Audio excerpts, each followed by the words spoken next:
and welcome to this edition of Joy in Our Town. I'm Ann Farrell Tata, your host. Today we have a full program. The first segment, we're going to be talking to Karim and Michelle Hyatt about marriage. And the second segment, we are going to be talking to some members of Peace and Life for Veterans.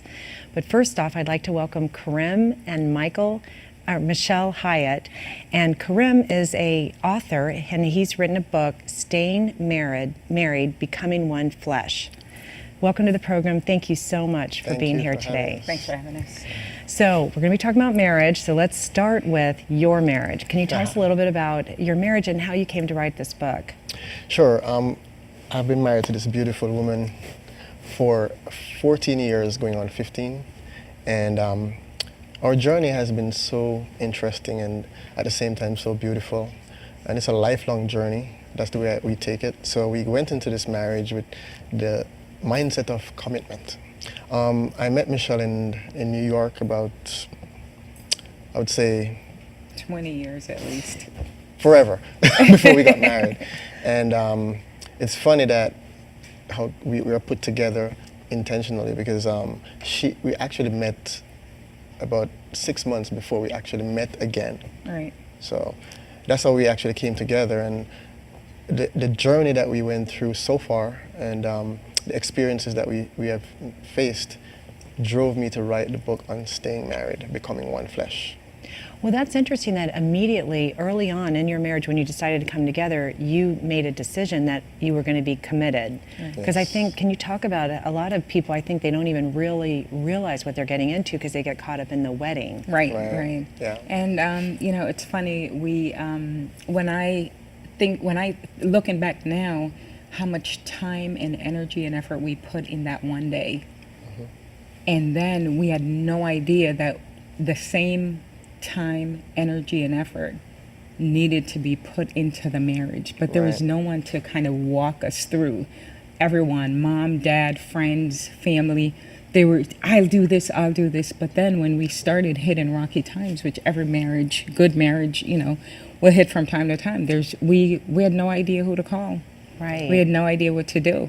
Right. So we decided, and I was talking to a friend of mine from my church just this past Sunday at her home, and that's what we thought about, like that word, if you're not committed, and we talked before about the better and the worse, and we say it, and we may say it because it's a part of the vow, but when you really take it and you own that this is for better or worse, there's no book to go to and say, okay, what's going to be the better part or the worst part? It's just whatever comes, you have to be committed. Like I am committed to Karim.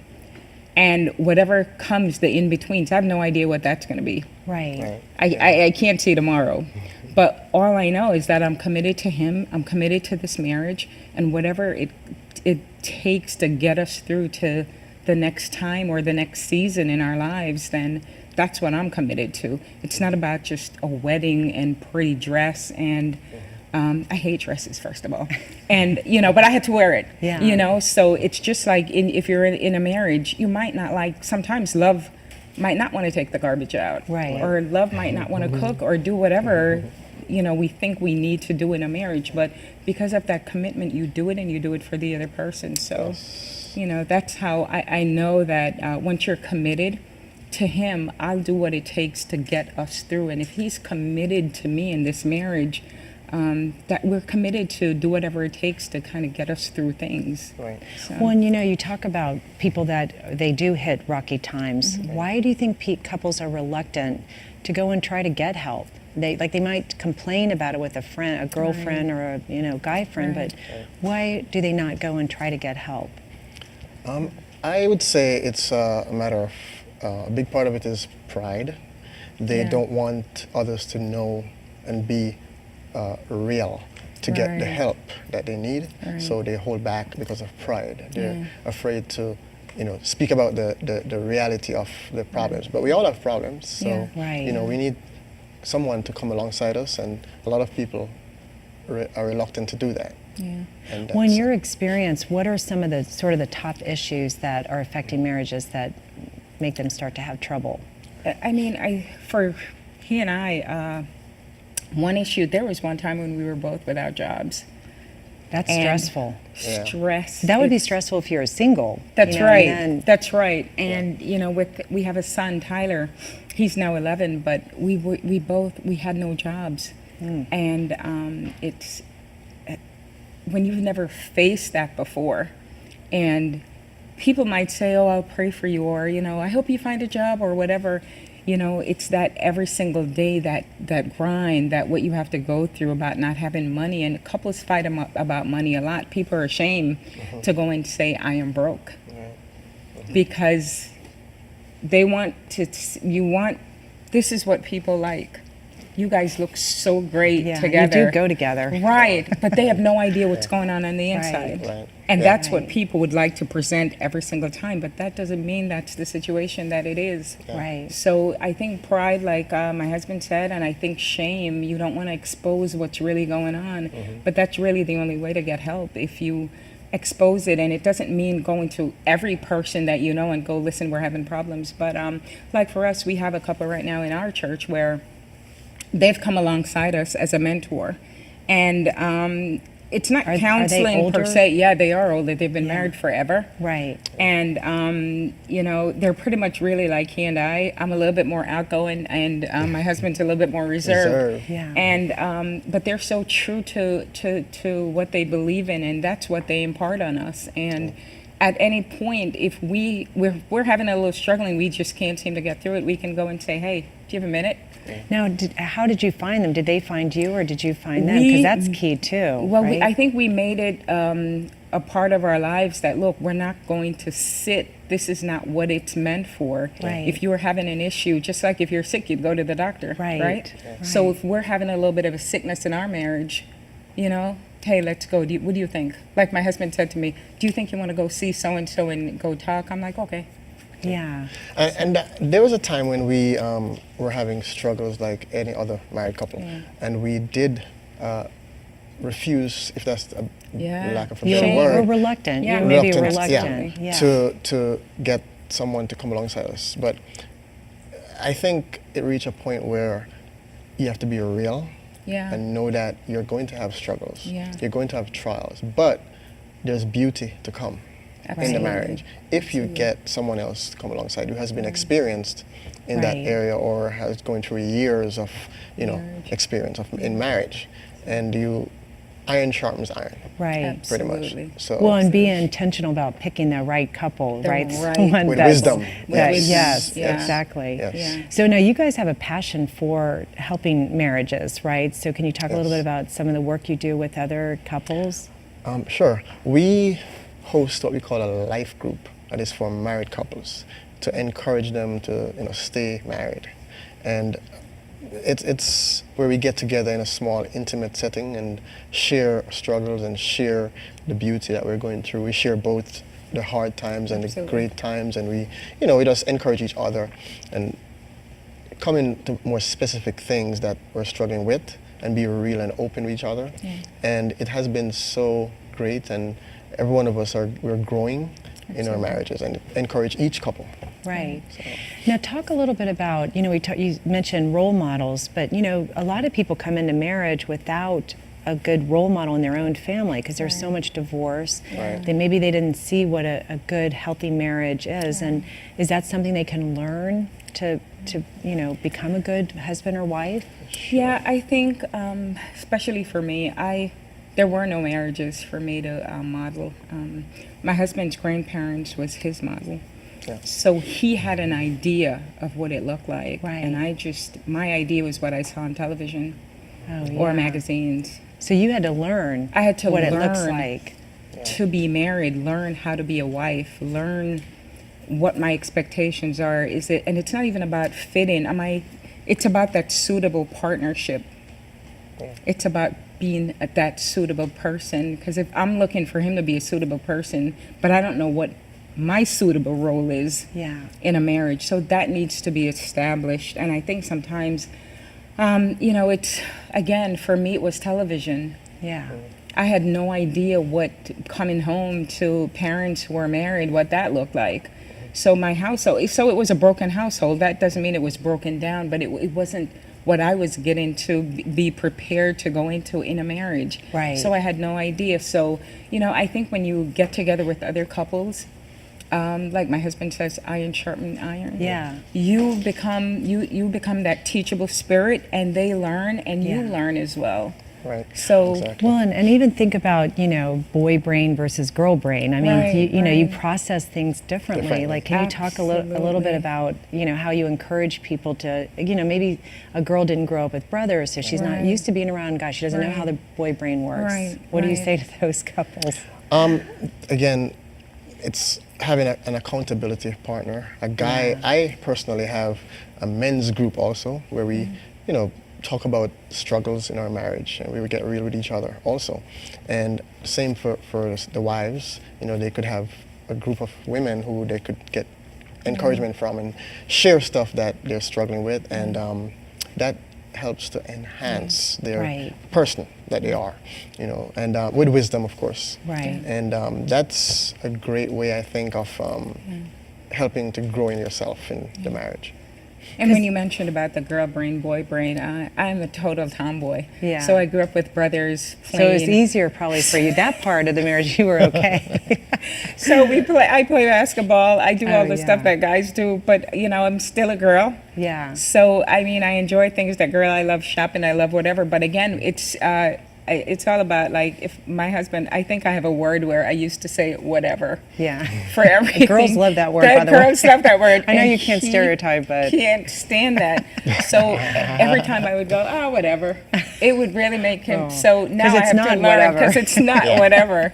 So I had to learn his love language, so Yeah. to speak, and try not to feed into stuff that I know will become like a jab to him. Right. So And she used the key word, learning. yeah. Yeah. You know, Yeah. you Because you're always learn. learning. You're I'm sure you're always- still learning even now. Absolutely. Yeah, we are. Even now, Yeah. we're still learning. Now, talk a little bit about, because you guys have actually found some common interests, things that you can do together as a Yes. couple.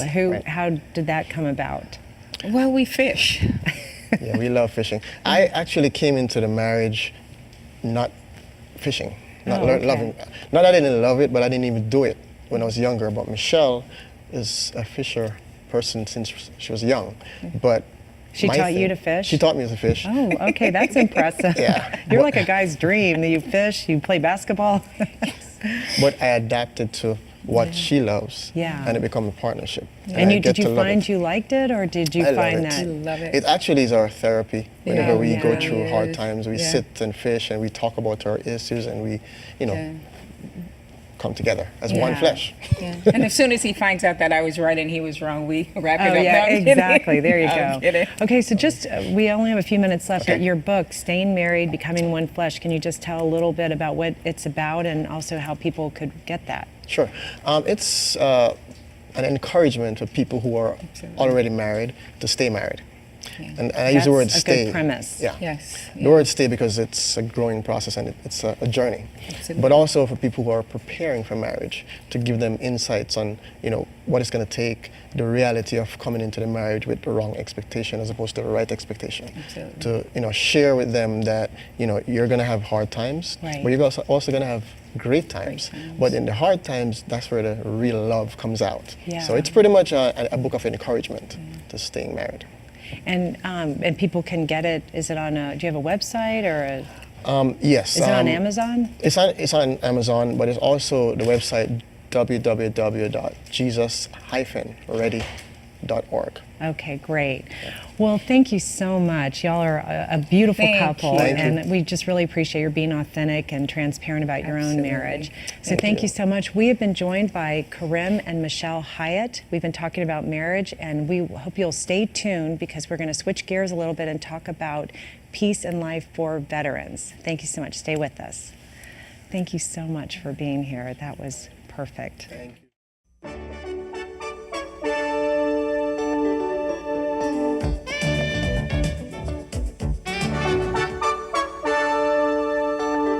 I'm so delighted to welcome my guests today, members of the Peace and Life for Veterans. And we're going to be talking about some of the serious issues facing veterans today. Bart Ostroff, Attell Taylor, and Linda Materazzi are here with us today. Welcome to the program, and thank you so much for being here. Thank you. Appreciate it. Thanks for So, having us. Linda, I'm going to start with you, and can you talk a little bit about this organization and how you got involved with helping veterans? Yeah, it was something I've always been interested in, and I guess it started when I was in high school, and some of my friends and family were going off to Vietnam, and they came back, and they were never quite the same as when they left. And about 8 years ago, I had the opportunity of working with military families, and I saw a lot of the issues that are daily issues with them, that the families face, that the veterans face when they think about leaving the service. And one of the most appalling, I guess, things for me personally was when I heard that there are 22 suicides daily amongst the military. And to me, that was just unforgivable. How we as a nation, as a people, could not do more for these people. And you know, the vets come out, and some of them are hopeless. They have problems about reintegration, not only with their families, but with the community, in the job market. You know, things that we take for granted daily. These soldiers struggle with. And I think it was that compassion and wanting to give back to them in some way, because I am so grateful for their service that I have the opportunity to go on with my life daily, and they give up so much. And you know, I had the opportunity to work with children and how their lives are affected. You know, some of these children don't even know their parents because they've had parents that have been deployed 5 and 6 times. And you know, they're 16, 17 years old, and when you ask them about their parents, they go, well, I have this memory or that memory. And it's just unfortunate that more people are not aware of the sacrifices that, you know, our military makes. And So, in your organization, do you provide counseling services, and what else do you help them with? How else do you serve them? we provide counseling for the vet, and especially we look at post-traumatic stress disorder, which is a very key factor among the military. They come back and they have a hard time, and the flashbacks, the nightmares, the night sweats. You know, they can be driving and all of a sudden a car backfires and they can go into a flashback. So there are so many things. And it's not just the family, but we have found that parents of soldiers are affected as well, because a lot of them are now taking responsibility about becoming more active in their grandkids' lives and Right. you know, helping. So it's just not something that I think we can turn away from. And when we look at the veteran, we really need to say, what can we do to help? And I think that if we can save a life, even if it's one life, I Oh, think absolutely. we've accomplished, you know, our goal and our mission. Right. So, Bob, can you talk a little bit, just for the audience, you know, Sure. when you talk about veteran, is that somebody who's active duty or somebody who is no longer in the military, or both? What is a veteran? These are the returning veterans that So, have come back so they could be here. active duty. They can still be active, although they're here back homeland. The way we can welcome them is really the reason we all collectively got together. Between all three of us, we have 75 years of experience in our individual practices, in the professional areas that we've been trained in. Linda being deployed for 8 years around the world, working with veterans specifically for post-traumatic stress disorder as a social worker. Oh, yeah. Whereas Attell has been involved in the Advocate program for over 17 years, working specifically for domestic violence, all of which are components or byproducts of the exposure to the military suffering with PTSD. Now, Attell, that brings up a good point too. First, can you tell a little bit about your background and how you got involved, and also what do you see most when you're counseling veterans? Okay, so I'm a marriage and family and mental health counselor that's licensed by the state of Florida.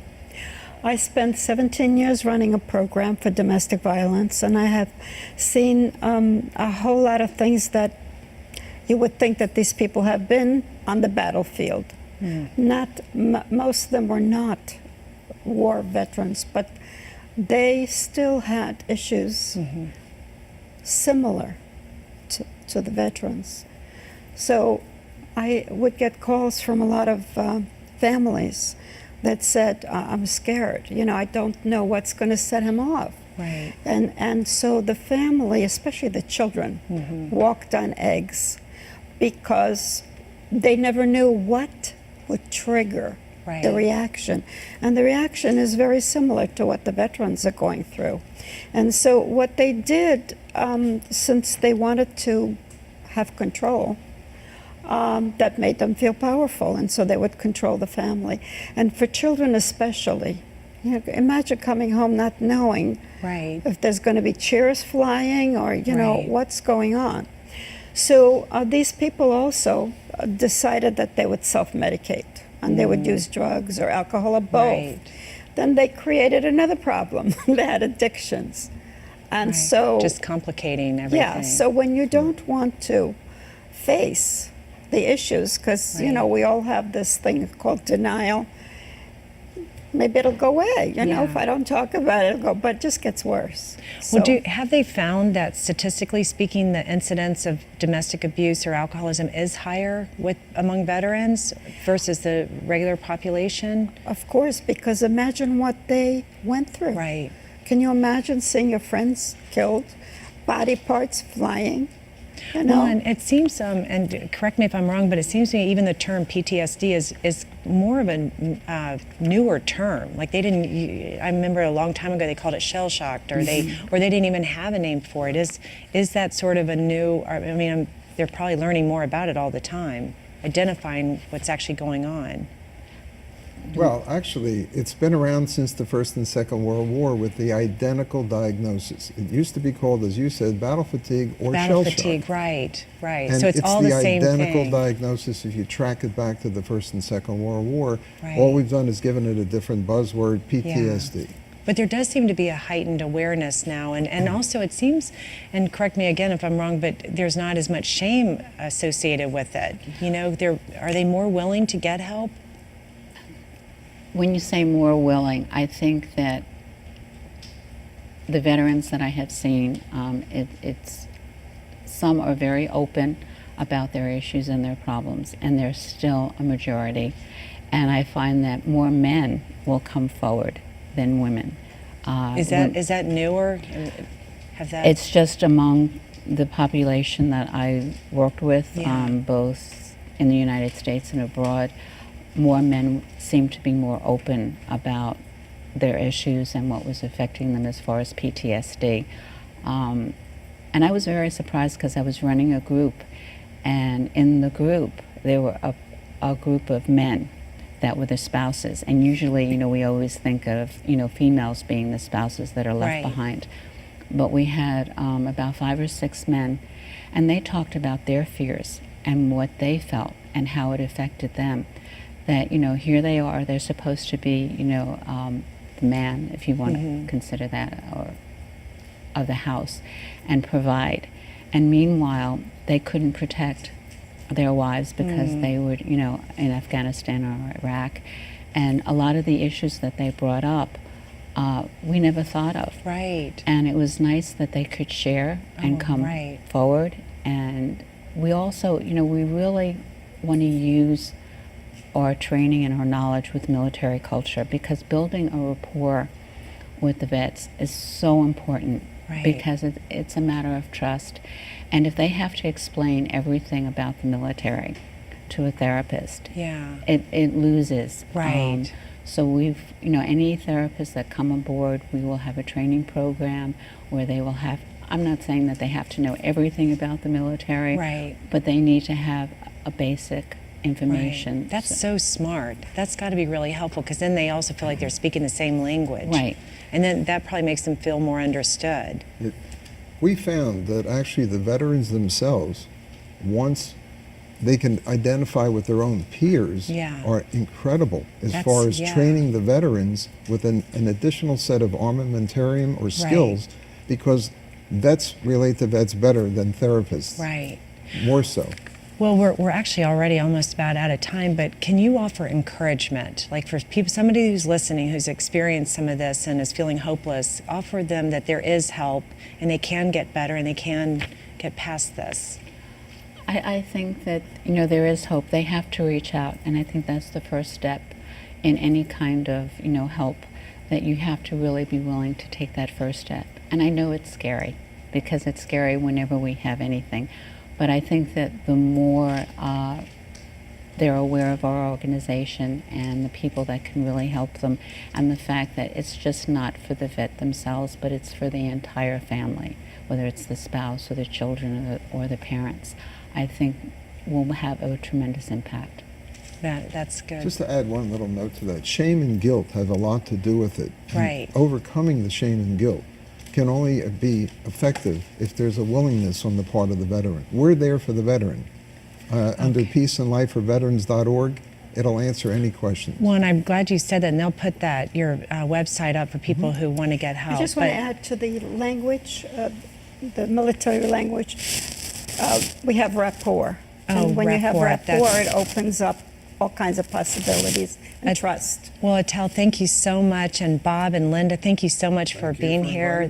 I'm Ann Farrell Tata. This is Joy in Our Town, and thank you for being with us today. We may have gone over a little bit.